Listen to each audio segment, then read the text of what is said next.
I was so tired that night that I barely remember when I fell on my bed. The room was dim, the ceiling fan humming in a slow, steady rhythm that always helped me unwind after a long shift. My body felt heavy, my mind drifting somewhere between exhaustion and the desire to escape from the noise of the day. I didn't expect anyone, and I definitely didn't expect my workmate to still be around when I closed my eyes. We had been working on a project earlier, sitting on the floor with scattered papers and half-finished conversations. I told them to lock the door on their way out because I was too tired to walk them out myself. I guess somewhere in the back of my mind, I assumed they'd left. At some point in the night, I felt the mattress shift slightly, just enough to interrupt my sleep but not fully wake me. I was used to sleeping alone, so even the tiniest movement felt unfamiliar. Yet I didn't react. My body stayed still, and only my subconscious registered the change. The warmth beside me, a soft breath, a presence I didn't recognize immediately, these things blended into the fading dreams that floated through my half-sleep. For a moment, it felt strange. For another moment, it felt comforting. And then I drifted back down into the quiet darkness. When I finally opened my eyes, it wasn't because of any noise, just a natural pull back into awareness. The room looked the same, calm and undisturbed, but something felt different. I turned slightly and saw my workmate lying next to me, perfectly still as if afraid to disturb the air between us. Their eyes were closed, their face peaceful, and for a second, I wondered if they had simply fallen asleep accidentally. The scene didn't scare me, but it caught me completely off guard. I had never imagined a moment like this, not with them, not with anyone except the person I was committed to. I kept staring at him, not knowing whether I should wake them, move away, or stay exactly where I was. A quiet uneasiness settled into my chest. It wasn't anger or discomfort, it was something gentler, something confusing. I remembered the long talks we used to share after work, the jokes, the moments when we'd sit too close without realizing it. There was always a softness in the way they spoke to me, a rare understanding I rarely found elsewhere. But I never thought it was anything more than friendship. I never allowed myself to think beyond that. As I lay there, watching them sleep beside me, pieces of the past weeks started connecting in my mind in ways I didn't expect. Their lingering glances, their concern when I seemed tired, the way they offered help even in the smallest tasks, and the warm comfort of their presence, these were things I took for granted. I didn't realize how much I leaned into them emotionally. Or maybe I did, and I chose not to think about it. My partner had been distant for months, busy with their own life, barely noticing mine. And while I tried to ignore the emptiness it created, someone else quietly occupied the space. The realization sent a strange feeling spreading through me, part guilt, part longing, part something I couldn't name. My workmate wasn't supposed to be here, but a part of me felt a small, painful relief that they were. As if some unspoken truth finally stepped into the light, even though I wasn't prepared for it. After a moment, they shifted slightly and opened their eyes. They froze when they saw me awake, a mixture of apology and fear flickering across their face. I didn't say anything at first. Neither did they. The silence felt heavy but not unbearable. They slowly whispered that they didn't mean to cross any line, that they were finishing the work and must have fallen asleep next to me without realizing how close they were. Their voice trembled with embarrassment. I nodded, not because I fully understood, but because I didn't know how to react. I told them it was okay, that I wasn't upset. And strangely, I meant it. But beneath my calm words, a tide of emotion was quietly building, questions I wasn't ready to face and feelings I had kept buried for too long. Something had shifted in that quiet moment, something I couldn't ignore anymore, no matter how much I wanted to. The next morning at work, everything felt different even though nothing had been said out loud. My workmate avoided my eyes at first, keeping their attention on their computer and pretending to be busier than usual. I tried to act normal too, but my mind kept replaying the quiet moment when I had woken up and seen him lying next to me. It wasn't a dramatic memory, nothing happened, nothing was said, but the silence between us had changed. It carried weight now, it carried meaning. And meaning is the most dangerous thing when you're already in a complicated place. When I finally approached them, they straightened up like they'd been caught doing something wrong.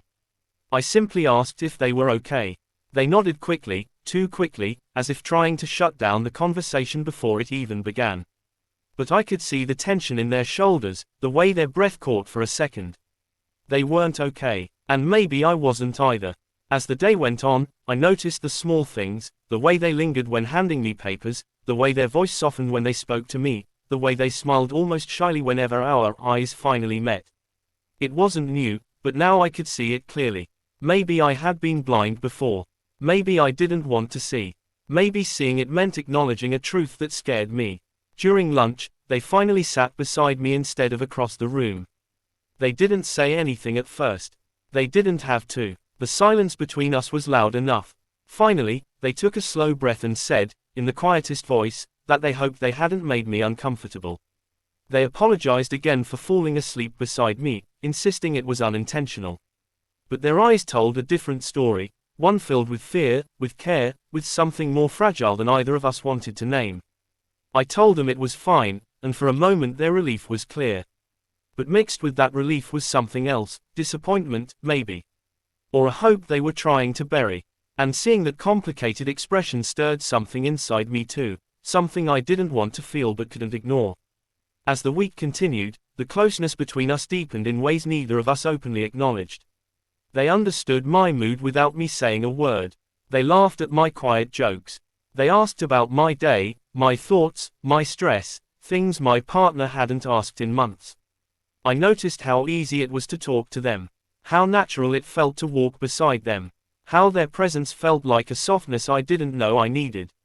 And with every moment that passed, a quiet guilt formed inside me.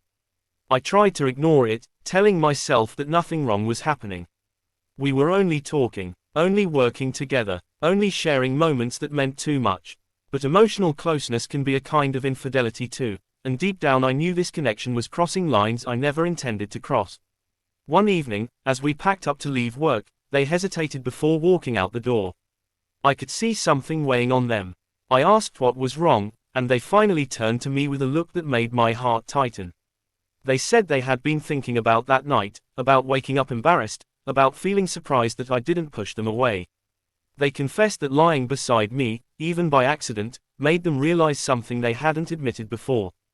They cared about me, more than they should, more than either of us should allow.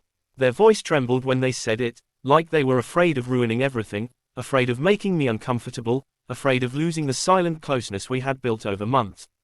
They said they knew I was in a relationship and they didn't want to cause problems. But they couldn't pretend anymore that the connection between us didn't exist. I felt my chest tighten with a mix of panic and something frighteningly close to relief. It was the confession I didn't want but had been expecting. I didn't stop them. I didn't walk away. I didn't deny that I felt something too. I just stood there, caught between loyalty and longing, between responsibility and emotion, between the life I had and the connection I wasn't supposed to feel. For a long moment, neither of us spoke.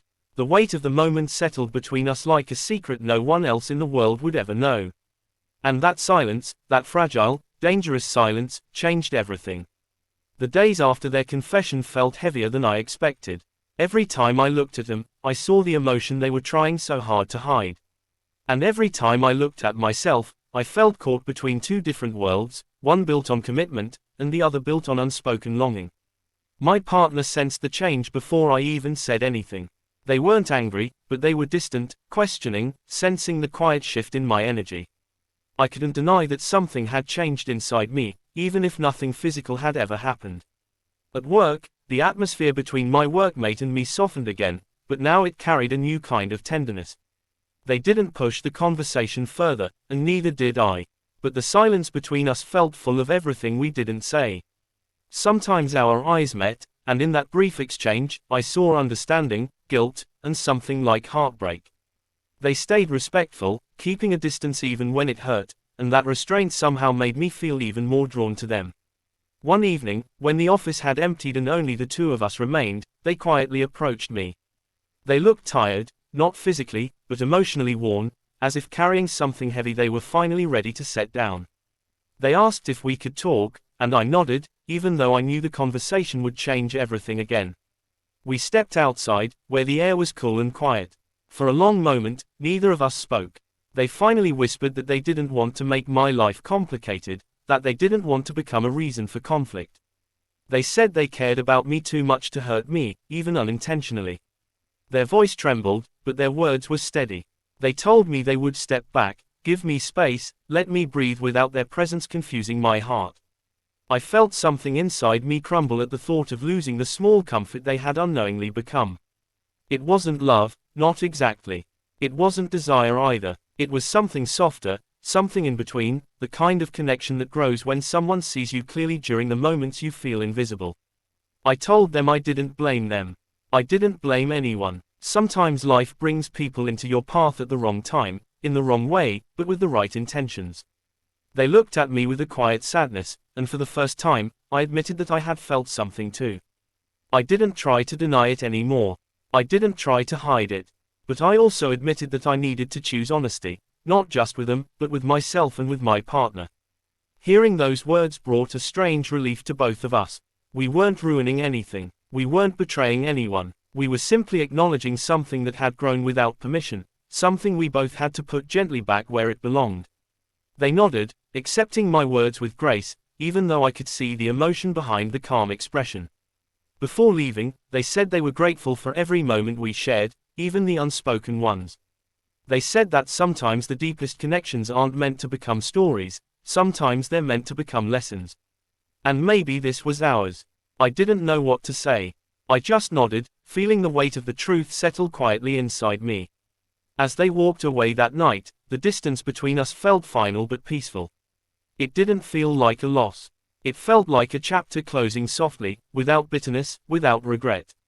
The next day, the air between us felt different, lighter, more respectful, more controlled. We still cared, but we chose boundaries. We chose clarity. We chose to protect each other from the pain of crossing lines we weren't ready to destroy. At home, I finally talked honestly with my partner. It wasn't dramatic, but it was necessary. We confronted the distance between us, the neglect, the things we had both ignored. It wasn't perfect, but it was a start. And in the end, I realized that the night my workmate slept beside me didn't create anything new, it simply revealed what had been missing, what needed attention, what needed healing. And like all infidelity stories that never become actions but remain emotions, this one ended in reflection, not destruction. A quiet lesson about how easy it is to drift, and how important it is to find your way back before you go too far.